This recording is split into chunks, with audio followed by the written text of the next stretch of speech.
ప్రజల్లో మనకి గౌరవం లభిస్తుంది. అదే మాట బట్టే మనకి పరువు కూడా. శరీరంలోని మంచి అవయవాన్ని తీసుకొనిరా అని ఆజ్ఞాపిస్తే ఆ సైనికుడు వెళ్ళి నాలుగు తీసుకుని, మీ మాట వల్లనే ఎవరైనా గాయపడి ఉంటే వారు క్షమించినంత వరకు అల్లాహ్ మిమ్మల్ని క్షమించాడు. ఆఊదు బిల్లాహి మినష్ షైతానిర్ రజీమ్. బిస్మిల్లాహిర్ రహ్మానిర్ రహీం. అల్హమ్దులిల్లాహి రబ్బిల్ ఆలమీన్ వస్సలాతు వస్సలాం అలా రసూలిల్ కరీం. అమ్మాబాద్. సమస్త ప్రజలందరికీ ఇస్లామీయ పద్ధతిలో సలాం చేస్తున్నాను. అస్సలాము అలైకుం వరహమతుల్లాహి వబర్కాతు. దీని అర్థం ఏమిటంటే అల్లాహ్ మీపై శుభాలు, శాంతి, బరకతులు కురిపించాలని. ఇన్షాల్లా ఈరోజు నేను చెప్పబోయే అంశం నాలుకను ఎలా అదుపులో ఉంచుకోవాలి. అల్లాహ్ మనకి ఇచ్చిన చాలా న్యామతులలో నాలుక ఒక గొప్ప న్యామత్. అది ఒక మాంసపు ముద్ద, దానికి దుమ్ముండదు. చూడండి, మనం మన నాలుకని ఏ విధంగా ఉపయోగించాలో ఆ విధంగా ఉపయోగించకపోతే ఈ నాలుక వలన అనేక అనర్థాలు జరుగుతాయి. ఈ నాలుకను బాగా ఉపయోగించడం వలన మన స్థాయిలు పెరుగుతాయి. బాగా ఉపయోగించకపోవడం వల్ల మనం దిగజారిపోతాం అందరి ముందు. అందుచేత మనం మన నాలుకను కంట్రోల్ చేసుకోవడం చాలా ముఖ్యం. అదేవిధంగా ఏ వ్యక్తి అయితే మంచి జీవితం జీవిస్తున్నాడో అతడు తమ నాలుకను కంట్రోల్లో పెట్టుకోవడం వల్లే అలాంటి జీవితాన్ని జీవించగలుగుతున్నాడు. అదే నాలుక మనకి స్వర్గానికి వెళ్ళే మార్గం అవుతుంది. ఎందుకంటే మనం లా ఇలాహ ఇల్లల్లాహ్ ముహమ్మద్ రసూలుల్లాహ్ అనేది చదువుతాం. అంటే అల్లాహకి సాక్ష్యం పలుకుతాము, అల్లాహ్ యొక్క జిక్ర్ చేస్తాము, అల్లాహతో మన పాపాలని క్షమించమని అడుగుతాము. ఇవన్నీ కూడా మన నోటితో చేస్తాం కాబట్టి దాని ద్వారా మనం స్వర్గాన్ని పొందుతాము. ఇదే నాలుక ద్వారా మనం నరకాన్ని కూడా పొందాం. ఎందుకంటే మనం ఎవరైతే అల్లాహ్ని నమ్మరో, లా ఇలాహ ఇల్లల్లాహ్ ముహమ్మద్ రసూలుల్లాహ్ చెప్పరో, సాక్ష్యం ఇవ్వరో, ఇతరులను ప్రార్థిస్తూ ఉంటారో, మనల్ని దూషిస్తూ ఉంటారో, అల్లాహ్ని దూషిస్తూ ఉంటారో, అలాంటి వ్యక్తికి నరకం అనేది తప్పదు. ఇదే నాలుక మనని స్వర్గాన్ని తీసుకువెళ్తుంది. ఇదే నాలుక వల్ల మనం నరకానికి కూడా వెళ్ళే ప్రమాదం ఉంది. ఒకటి గుర్తుపెట్టుకోండి, కత్తితో చేసిన గాయము మందులతోనన్నా మాయమవుతుంది, కానీ నోటితో చేసిన గాయం మాత్రం ఎటువంటి మందు ఉండదు, అది జీవితాంతం గుర్తుండిపోతుంది. ఆ గాయము ఎప్పటికీ మాందు.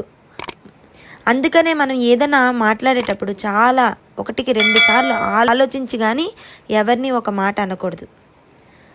అది ఎలాంటిదంటే ఆ జీవితాంతం గుర్తుండిపోతుంది. గాయమైన మాయమైపోతుంది, కానీ మందుల వల్ల మాట మాత్రం మాయమవ్వదు. మాట బట్టే ప్రజల్లో మనకి గౌరవం లభిస్తుంది. అదే మాట బట్టే మనకి పరువు కూడా పోతుంది. ఖబర్దార్, మీ మాట వల్లనే ఎవరైనా గాయపడి ఉంటే వారు క్షమించినంత వరకు అల్లాహ్ మిమ్మల్ని క్షమించడు. హుకూక్ అల్లా అంటే ఇస్లాంలో ఏదైనా తప్పులు చేసుంటే అల్లాహ్ సుబ్హానహు తఆలా మనని మాఫ్ చేయొచ్చు, కానీ హుకూకుల్ ఇబాద్ అటువంటిది కాదు.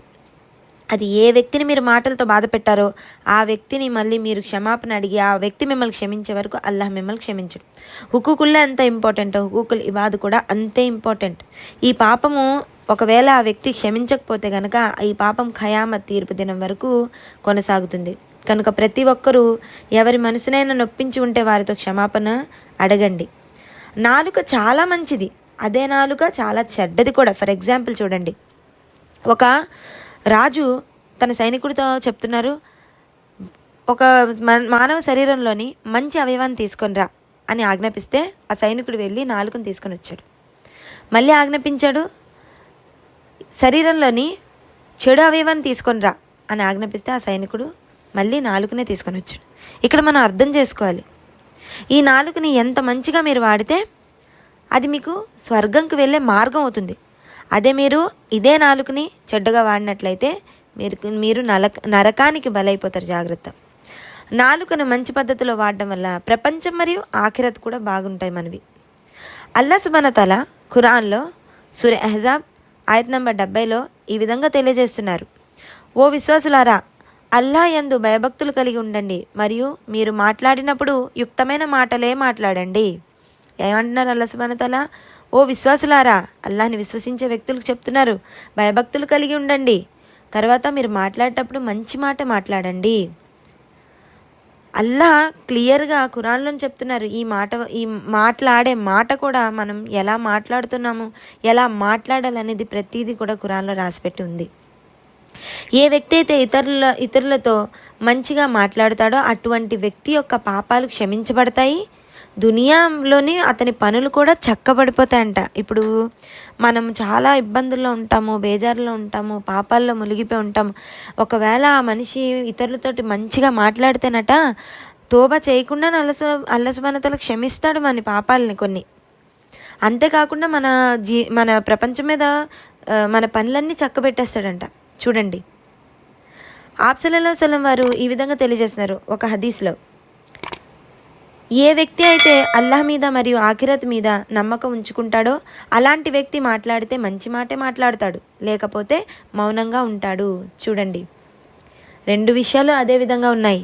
మాట్లాడితే లొడలొడ వాగడం వల్ల మీ పరువు పోతుందే తప్ప మీకు గౌరవం మర్యాదలు పెరగవు. అదే మీరు మౌనం వహించండి, అలాంటి వ్యక్తికి చాలా మర్యాద ఉంటుంది. ప్రతి ఒక్కరిలో మీరు గమనించండి. ఎక్కువ మాట్లాడడం వల్ల ఆ వ్యక్తి పరువు మర్యాదలు ఉండవు.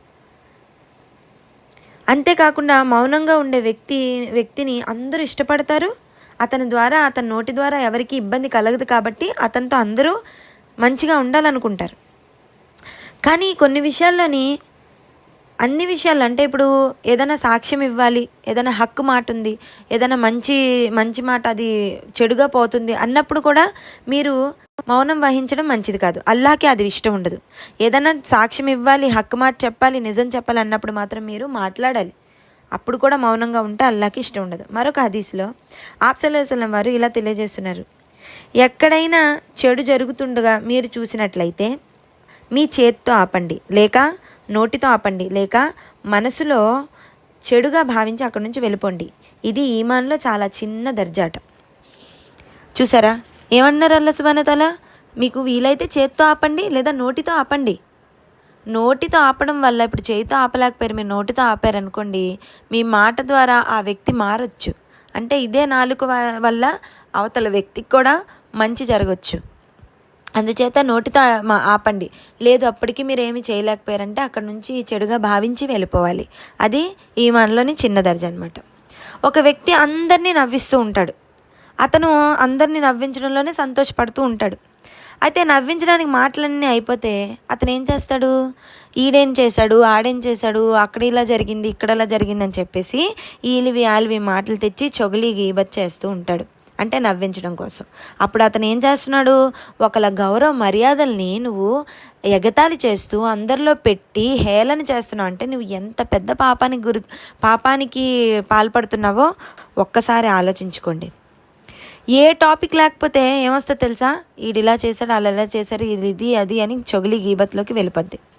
ఒక నలుగురు కూర్చొని సీరియస్గా డిస్కషన్ చేసుకుంటున్నారంటే మీరు అర్థం చేసుకోండి, వాళ్ళందరూ వేరే వ్యక్తి కోసమే, అక్కడ లేని వ్యక్తి కోసం మాట్లాడుతున్నారని అర్థం.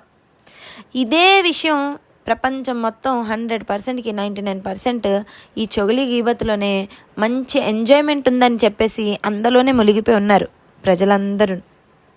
మరొక హదీస్, అబూ దావూద్ హదీస్. ఆప్ సల్లల్లాహు అలైహి వసల్లం వారు ఈ విధంగా తెలియజేస్తున్నారు. ఆప్ సల్లల్లాహు అలైహి వసల్లంని మెహరాజ్కి తీసుకెళ్ళినప్పుడు అక్కడ స్వర్గం నరకాలు ముహమ్మద్ సల్లల్లాహు అలైహి వసల్లం వారికి చూపించారు. అయితే అక్కడ కొందరు వ్యక్తులు వాళ్ళ గోర్లు ఇత్తడివే ఉండి వారి ముఖాన్ని, వారి గుండెని చీల్చుకుంటున్నారు, రక్కుకుంటున్నారు. అయితే అది చూసి ఆప్ సల్లల్లాహు అలైహి వసల్లం వారు జిబ్రాయిల్ అలైహిస్సలాంతో ఈ విధంగా అడుగుతున్నారు, ఏంటి జిబ్రాయిల్ అలైహిస్సలాం, ఆ వ్యక్తులు ఎవరు అలా తమను తామే బాధ పెట్టుకున్నారని అడగగా అప్పుడు జిబ్రాయిల్ అలైహిస్సలాం ఈ విధంగా సెలవిస్తారు, వారు ప్రపంచం మీద తమ సోదరుని మాంసం తిన్నవారు. అంటే ఇక్కడ అర్థం ఏంటంటే, ఏ వ్యక్తి అయితే ఒక వ్యక్తి లేని వ్యక్తి కోసం మాట్లాడుతూ ఉన్నాడో, చొగిలి గీబత్ చేస్తాడో, అలాంటి వ్యక్తి తన సొంత సోదరుని మాంసాన్ని తిన్నంత పాపమని ఈ హదీస్ ద్వారా మనకు తెలుస్తుంది. ప్రతి ఒక్కరితో కయ్యాలకు దిగడం, వారిని దూషించడం, వారి గౌరవ మర్యాదల మీద బురద జల్లడం, నలుగురితోటి వారి తప్పుల్ని ఎంచి సంతోషపడడం, మిగిలిన వారితో కూడా వారి పరువు తీయడం, ఇలాంటి వారి స్థితి ఎలా ఉంటుందో ఈ హదీస్ ద్వారా తెలుసుకోండి. అలాంటి వ్యక్తి అంటే వాళ్ళు చేస్తున్న తప్పు కాకుండా మళ్ళీ ఇతరులతో కూడా చేయిస్తారు, చొగిలి గీబత్ చేయిస్తారు, వాళ్ళ మర్యాదలు తీయిస్తారు. అలాంటి వ్యక్తులకి ఇలాంటి అజాబ్ అవుతుందని ఈ హదీస్ ద్వారా మనకి తెలుస్తుంది. సొంత సోదరుని మాంసం తిన్నంత పాపం కూడా వాళ్ళు చేసే పని. మరొక తిర్మజీ హదీస్, ఆప్ సల్లల్లాహు అలైహి వసల్లం వద్దకు ఒక సహాబీ వచ్చి ఇలా అంటున్నారు, నాకు ఒక మంచి మాట చెప్పండి, దాన్ని నేను చేస్తూ ఉంటే నేను కరెక్ట్గా ఉంటాను అని అనగా ఆప్ సల్లల్లాహు అలైహి వసల్లం ఇలా తెలియజేశారు, నువ్వు నీ ప్రభు అల్లాహ్ని దృఢంగా నమ్ము, దానిపై నిలకడగా ఉండు. మళ్ళీ సహాబీ వారు మళ్ళీ అడుగుతున్నారు, నాకు ఆ అమలు చెప్పండి, దానితో నేను చాలా భయపడాలి, ఆ అమలు చెయ్యాలి, లేదా నా గురించి మీకేమైనా భయం ఉందా అని అడిగారు. అయితే ఆప్ సల్లల్లాహు అలైహి వసల్లం వారు అప్పుడు ఇలా అంటున్నారు, తన నాలుకని బయటకు తీసి పట్టుకొని దీనిని అదుపులో పెట్టుకో, నేను చాలా భయపడేది దీని విషయంలోనే అని అన్నారు ఆప్ సల్లల్లాహు అలైహి వసల్లం వారు. చూడండి, మంచి నసీహత్ చేయమని చెప్తే మంచి నసీహత్ ఏం చేశారు, నాలుకని కంట్రోల్లో పెట్టుకోమని చెప్పారు. మరొక తిర్మజీ హదీస్లో ఆప్ సల్లల్లాహు అలైహి వసల్లం వారు ఈ విధంగా తెలియజేస్తున్నారు, ఒక సహాబీ ఆప్ సల్లల్లాహు అలైహి వసల్లం వద్దకు వచ్చి ఇలా అడిగారు, ఆప్ సల్లల్లాహు అలైహి వసల్లం వారు ఉపశమనం ఎక్కడ దొరుకుతుంది అని. అప్పుడు ఆప్ సల్లల్లాహు అలైహి వసల్లం వారు ఇలా తెలియజేస్తున్నారు, నీ నాలుకని అదుపులో ఉంచుకో, మరియు నీ ఇల్లే నీకు సరిపోతుంది, నీ పాపాలను గుర్తు చేసుకొని ఏడవడం నేర్చుకో.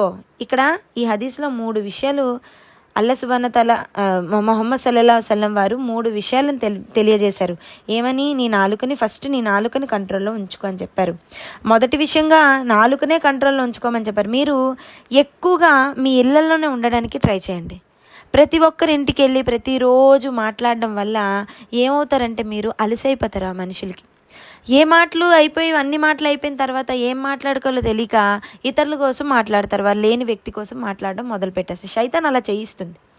అప్పుడు మీ మర్యాదలు, మీ గౌరవాలు తగ్గిపోతాయి. వాళ్ళకి ప్రేమ అభిమానాలు ఉండవు. తర్వాత ఎక్కువగా మనుషులు కాంటాక్ట్ అవ్వడం వల్ల శైతాన్ ఏం చేస్తుందంటే గొడవలు పెట్టేస్తుంది. అందుచేత మీరు మ్యాక్సిమం మీ ఇంట్లో ఉండడానికే ప్రయత్నించండి. మీరు ఏదైనా పని మీద బయటకు వెళ్ళండి తప్ప ఎక్కువగా ప్రతి ఒక్కరి ఇంటికి వెళ్ళి ఎక్కువగా మాట్లాడడం వల్ల మీరు వారికి అలుసైపోతారు. మీతో చొగిలి గీబత్ చేయిస్తుంది శైతాను. మీరు ఏం చెప్పినా వాళ్ళు ఎంత తేలికైపోతారంటే మనుషులు మీరు ఏం చెప్పినా వాళ్ళకి నచ్చదు. తర్వాత గొడవలకి దారితీస్తుంది, చొగిలి గీబత్ చేయిస్తుంది శైతాన్. అందుకని మీరు మీ ఇళ్ళల్లో ఉండండి. మీ నాలుకని మీరు కంట్రోల్లో పెట్టుకోవచ్చు. రెండో విషయం ఏమంటున్నారు? మీ ఇల్లే మీకు చాలు. ఇక్కడ నేను చెప్పిన ఈ మాటలు బట్టి మీకు ఏమర్థమవుతుందంటే మీ ఇల్లే మీకు చాలు. ఇప్పుడు నా గురించి నా ఇంట్లో వాళ్ళకి తప్ప వేరే వాళ్ళకి తెలియదు. మీ గురించి నాకు తప్ప నా ఇంట్లో వాళ్ళకి నాకు తప్ప నా ఇంట్లో వాళ్ళ గురించి వేరే ఒకరికి తెలియదు. అంటే చొగిలి గీబత్ ఎవరు చేసుకుంటాం? మనం ఇంట్లోనే చేసుకుంటాం. ఎందుకంటే నీ గురించి నాకు తెలుసు, నా గురించి నీకు తెలుసు. కాబట్టి చొగిలి గీబత్ అనేది మన ఇంట్లోనే జరుగుతుంది. ఇల్లే చాలు మీకు చొగిలి గీబత్ నుంచి మీరు ముందు రక్షించబడాలంటే మీ ఇల్లే చాలని ముహమ్మద్ సల్లల్లాహు అలైహి వసల్లం వారు రెండో విషయంలో తెలియజేశారు. మూడో విషయంలో ఏం చెప్తున్నారు? మీ పాపాలను గుర్తు చేసుకొని ఏడుస్తూ ఉండండి. ఏ వ్యక్తి అయితే నేను పాపం చేశాను అల్లా అని తను ఒప్పుకొని అల్లాహ్ ముందు దిగజారి పశ్చాత్తాపడి ఎవరైతే మాఫీ అడుగుతారో అలాంటి వ్యక్తిని అల్లాహ్ సుబ్హానహు వ తఆలా అతని కరుణతో, అతని రెహంతో మాఫ్ చేస్తాడు. ఎవరైతే నేను తప్పే చేయలేదు అనుకుంటాడో వాడు ఎప్పటికీ మాఫీ అడగడు. మీరు చేసిన పాపాలను గుర్తు చేసుకోవాలి. మీరు ఒకవేళ మర్చిపోయినా చిన్నప్పటి నుంచి ఇప్పటి వరకు నేను ఏమేం చేశానని గుర్తు చేసుకుంటూ ఏడుస్తూ అల్లాతో మొరపెట్టుకున్నట్లయితే ఇన్షాల్లా అల్లాహ్ సుబ్హానహు వ తఆలా మిమ్మల్ని క్షమించవచ్చు. మరొక తిర్మిజీ హదీస్లో ఇలా ఉంది, ఇబ్న్ ఆదము పొద్దుట లేవగానే మనిషి యొక్క పూర్తి అవయవాలు చేతులు జోడించి నాలుకతో మొరపెట్టుకుంటాయి, మేము నీతో పాటు ఉండేవారమే కదా, నువ్వు సరిగ్గా ఉంటేనే మేము సరిగ్గా ఉంటాము, నువ్వు గనక సరిగ్గా లేకపోతే మేము కూడా పాడైపోతాము అని అన్ని అవయవాలు మన నాలుకతోనట పొద్దున లేవగానే మొరపెట్టుకుంటాయట. అల్లాహ్తో భయపడమని హెచ్చరిస్తాయట మన అవయవాలు. చూడండి నాలుక ఎటువంటిదో. ఈ నాలుక వల్లే మన నాలుక ఏం మాట్లాడుతుందో, మన మాటలు ఎలా ఉంటాయో దాన్ని బట్టే మనకి స్వర్గం నిర్ణయించబడుతుంది. మన నాలుక బట్టే మనకి నరకం కూడా దొరుకుతుంది. అయితే అవయవాలన్నీ కూడా ముందే చెప్తాట, నువ్వు సరిగ్గా ఉంటేనే మేము మనుషుల్లో మర్యాదగా బ్రతుకుతాము, మేము బాగుంటాము, నువ్వు కరెక్ట్గా ఉంటేనే మేము కరెక్ట్గా ఉంటామని చెప్పేసి అల్లాహ్తో భయపడు అని కూడా అవయవాలన్నీ చెప్తాయంట. తెలివైన వ్యక్తి యొక్క సిఫత్ ఎలా ఉంటుందంటే అతడు మొదటి మాటని అర్థం చేసుకుంటాడు. ఎవరైనా ఎదుటి వ్యక్తి మాట్లాడుతుంటే దాన్ని అర్థం చేసుకుంటాడు, దాన్ని పరిశీలిస్తాడు, తక్కువగా మాట్లాడతాడు, సమాధానం మంచి రీతిలో ఇస్తాడు. చూడండి, తెలివైన వ్యక్తి ఇలాంటి మంచి సిఫాతులు కలిగి ఉంటాడంట. ఇంకా మందబుద్ధి గల వ్యక్తి ఎలా ఉంటాడంటే ఫుజూలుగా మాట్లాడతాడు, చెడే మాట్లాడతాడు. ఎదుటి వ్యక్తి ఏమంటున్నాడో వినకుండా ముందే వాదులాటకు దిగుతాడు, అందరినీ మనసు బాధ పెడతాడు, బూతులు ఆడుతాడు, నాలుకను తను ఇష్టాసారంగా వాడి నరకానికి వారసుడైపోతాడు. చూసారా? అందుచేత మీరు మీ నాలుకను ఎలా వాడాలో మీరే నిర్ణయించుకోండి. అల్లా మనందరికీ నాలుక వల్ల జరిగే అన్ని నష్టాల నుంచి కాపాడాలని అల్లాతో నేను దువా చేస్తున్నాను. మరిన్ని మంచి వీడియోస్ కోసం నా ఛానల్ని సపోర్ట్ చేయండి గైస్. నేను చాలా కష్టపడి వీడియోస్ చేస్తున్నాను, అందరికీ ప్రయోజనం పొందాలని మీరు కూడా నాకు సపోర్ట్ చేస్తారని నేను ఆశిస్తున్నాను. నా ఛానల్ని లైక్, షేర్ అండ్ సబ్స్క్రైబ్ చేయండి. వాఖిర్ దావనా అల్హమ్దులిల్లాహి రబ్బిల్ ఆలమీన్. అస్సలాము అలైకుం వరహమతుల్లాహి వబర్కాతు. నా వీడియో కనుక మీకు నచ్చినట్లయితే లైక్ చేయండి, నా ఛానల్ సబ్స్క్రైబ్ చేయండి, బెల్ ఐకాన్ క్లిక్ చేస్తే ఆల్ అనే ఆప్షన్ వస్తుంది. దాన్ని క్లిక్ చేయడం వల్ల నా వీడియోస్ మీకు నోటిఫికేషన్ ద్వారా వస్తాయి. Thank you.